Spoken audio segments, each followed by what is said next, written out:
The sixth set, Legacy of Darkness, is probably best known for its warrior and dragon support, and it does have its handful of broken cards, like many of the early sets do, and overall it's a much stronger set than the previous one, the fifth set.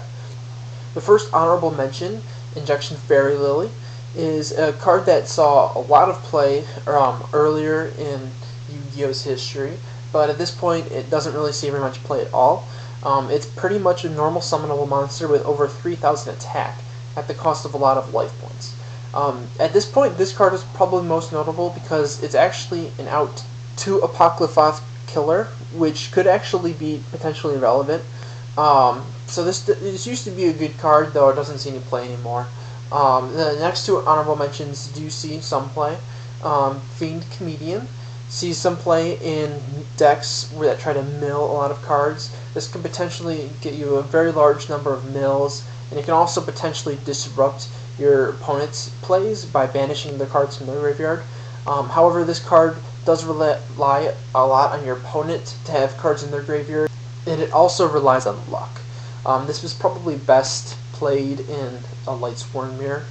And then the final honorable mention actually has a deck built around it, Bad Reaction to Simochi. This is a key part of Nurse Burn decks. It has essentially the same effect as Nurse Reficule. And this is, while being a bit gimmicky, this is probably one of the better burn decks based around this card. So now getting into the top 10, we kick it right off with some warrior support. Number 10 is the Warrior Returning Alive. So this card doesn't really see very much play, but it does have lots of potential, and what it does very well. So it's just a very solid card all around. And then number 9, another card that doesn't see very much play, but it definitely sees some play, is a Wingbeat of Giant Dragon. This saw a lot of play in Hieratics mostly, as a way to clear off your opponent's back row before going for OTKs or other big plays.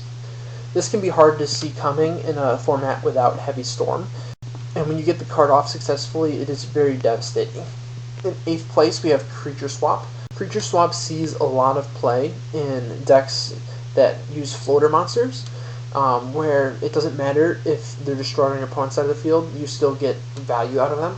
Creature Swap is very notable as effectively a form of monster removal that doesn't target or destroy. In 7th place, we have a card that has seen a big increase in play lately, Reinforcement of the Army.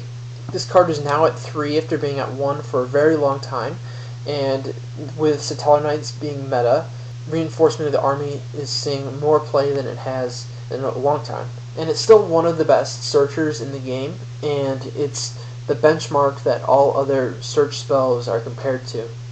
It's an automatic 3-of in pretty much every single warrior-based deck. In 6th place, we have the first card that's still on the ban list. This one's currently at 0, Yata Garasu.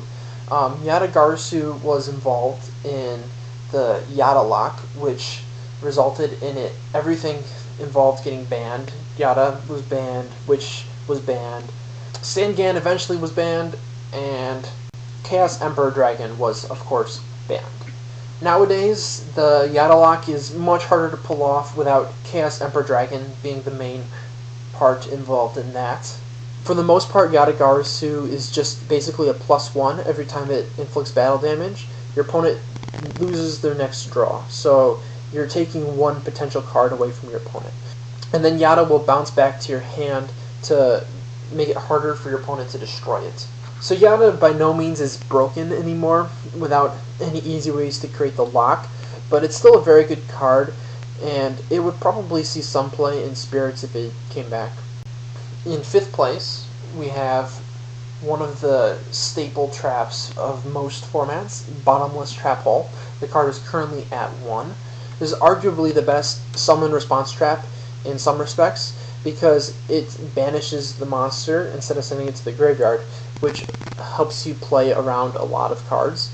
And Bottomless is especially good against the upcoming Pendulum monsters, as you can banish all of them and then they don't go to the extra deck to be recurred later.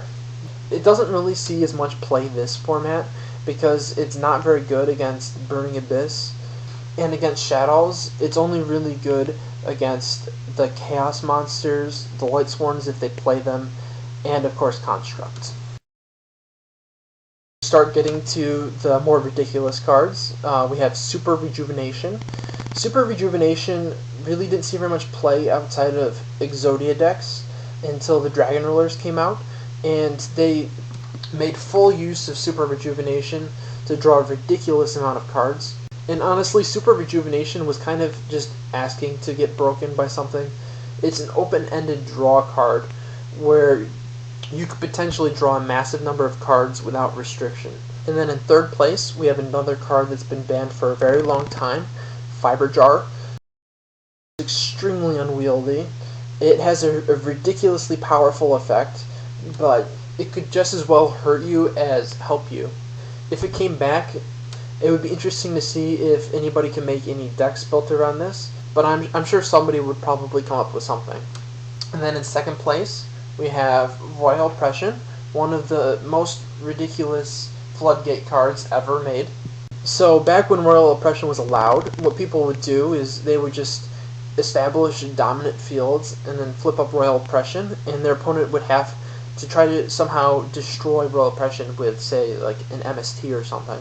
And unlike Vanities, it was much harder to get off the field because it wouldn't blow itself up like Vanities would. Oppression is one of the cards that's so powerful, it would likely start warping the meta if it came back, just because of how great of an effect it would have on the game. And then first place, the most broken card in the set by far is Last Turn.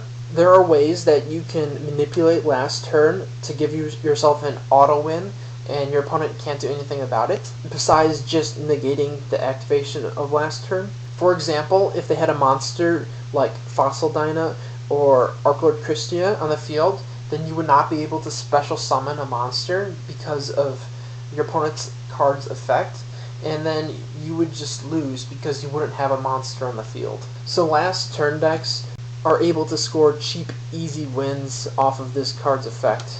And Last Turn is arguably the strongest alternate win condition card in the game. So hopefully you enjoyed the video. If you did, be sure to check out some of my other stuff. I'll have my previous top 10 cards in the set videos in the description below.